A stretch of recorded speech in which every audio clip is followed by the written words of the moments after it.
Good morning or good afternoon, students. So in the last class we have studied about the introduction about electronics, that is basic information about electronics, how electronics have got evolved and also what are the components of it. Now in this class we will first find out what are the topics that you are going to study, that is what is the objective, what and all that you are going to study is that first you will study about energy band diagram, how materials are classified based on energy band diagram. Then types of semiconductors, there are two types of semiconductors. Then formation of PN junction diode. Then its application where it is the rectification process which takes place, and there are special kinds of diodes like LEDs and all such things. So till here that you will learn about diodes. Then will be the transistor, which is two diodes fused back to back. So transistor you will study how does it works and also its application. Then after that you come to digital and analog signals, that is how electronics is used to convert it into signals and then send it for the communication purpose. So basically you learn about certain things of the logic gates, like there are gates like NAND, NOR and all such gates that you will learn there. And then how does the Boolean algebra works, and based on that the De Morgan theorem. So all these is what is taught in this lesson, children. So first what we are going to learn is the energy level diagram. That is, we know that what are electronics made up of is that it is made up of germanium and silicon. So you know that it's all only solids, right? So solids, liquids and gases only are the things where you have solids. Solids, what are solids? Solids in which atoms are closely spaced and electrons in the outermost orbit, which is called as valence electron, are responsible for the bonding nature. What does this explains to you is that you have a solid, and always you would have learnt in chemistry something called as valency or valence electron. That is, chemical reaction takes place only when an electron in the outermost orbit moves to the other things, right? So like that you have something called as this valence electron, that is which is the electron which is there in the outermost orbit, that only is responsible for this bonding nature. Is it clear, children? So based on this you have something called as energy band. What is that energy band is that you have conduction band and valence band. But what is that conduction band and what is that valence band is what we are going to explain you now. Okay. So now energy band, the band of very large number of closely spaced electron levels in a very small range. What does it means is that a solid is made up of n number of atoms. N number of atoms are there in a solid, where that band, all would have come across something, a band is nothing but a thick layer. Okay. So that energy band is nothing but the thick layer where these atoms are closely spaced. So naturally there will be some energy will be found when you are going to pack everything very closely together. That is what is called as energy band. Is it clear, children? So now moving on to the atom. Atom as such, you have valence band where electrons are there found in the valence band. Then conduction band. What is this conduction band is that something like, even in heat you would have studied, when heat energy is supplied it conducts, correct? It starts moving. So that is what is called as conduction band. That is, on supplying energy where these electrons will move, that is what is called as conduction band, where that electron will move. But here can you see some gap in between? So that gap is nothing but called as forbidden energy gap. So I call this as valence band, and its corresponding energy is given as EV. Energy is given by EV. So this valence band is nothing but energy band formed due to the valence orbitals. Then conduction band. So what is conduction band now? Conduction band is nothing but where the electron will jump from the valence band to the conduction band when an energy is applied. Did you all understand, children? So this energy gap is what is here stated as Eg. Always Eg says that it is the forbidden energy gap, which is going to be equal to when you subtract the energy level of the conduction band and the energy level of the valence band. This is very important. Why? Because this forbidden energy gap says about how can I classify the materials. So now in these chapters, after this, energy is measured in electron volt.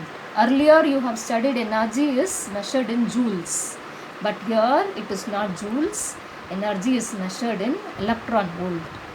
How does it takes place? How this electron jumps to the conduction band? Because kinetic energy, when it is heated, what happens to this electron is it starts moving. So when it starts moving, there will be an kinetic energy. This kinetic energy increases from bottom to top because energy is supplied only to the valence band. So naturally kinetic energy will be more here, and then it starts increasing and then reaches the conduction band. So electrons closer to nucleus requires a lot of energy to be excited. Why? Because electrons which are closer to nucleus are attached very more towards the nucleus. So it requires large amount of energy so that these electrons can be excited to the conduction band. All understood, children? Because based on this only we are going to now classify the materials. So what did I say? Based on the energy gap, these materials are classified. That is, the solids are classified, not solid, liquid and gases, children. Solids are classified into certain materials.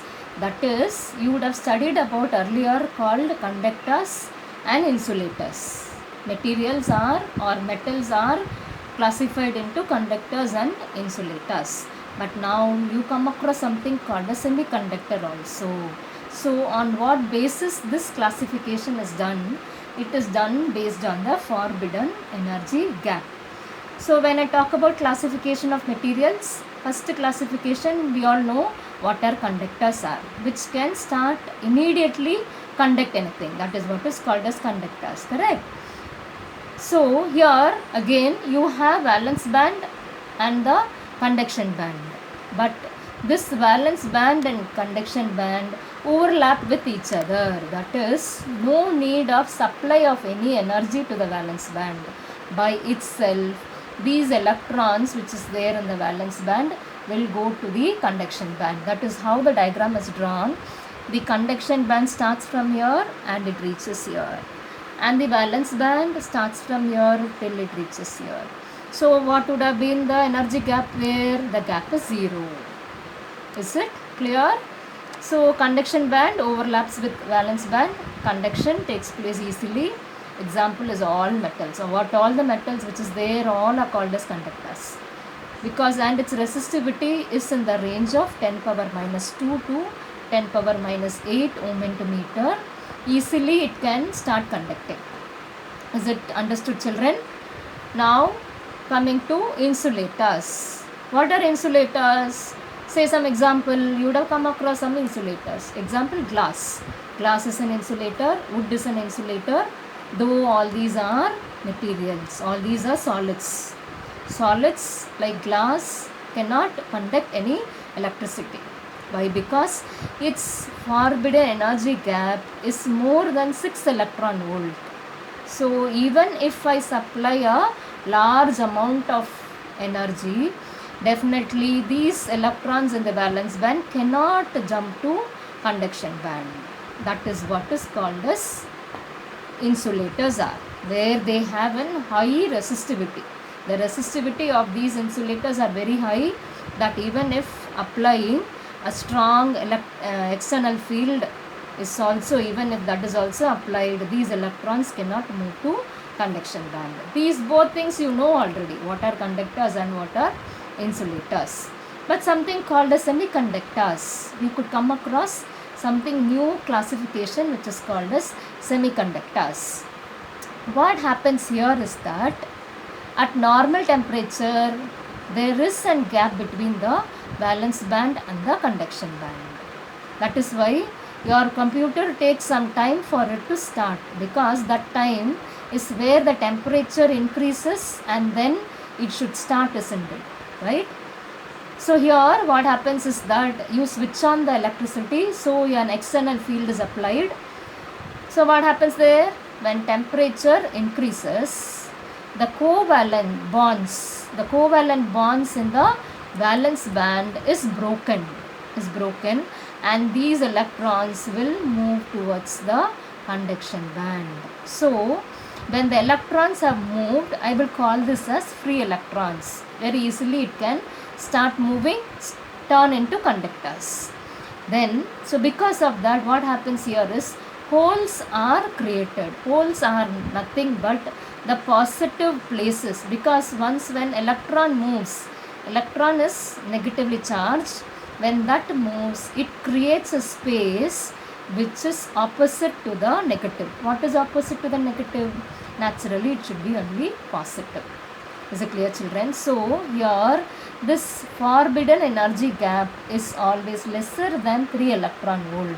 So when you can increase the temperature, surely these electrons can start moving. So the silicon has an forbidden energy gap of 1.1 electron volt, and germanium has an energy of 0.7 electron volt. What does it mean is, just by passing an energy of 1.1 electron volt, this silicon can be made to convert into conductors. Is it clear, children? So now we have classified the materials into conductors, insulators and semiconductors based on forbidden energy gap. So study till here. We will continue in the next class.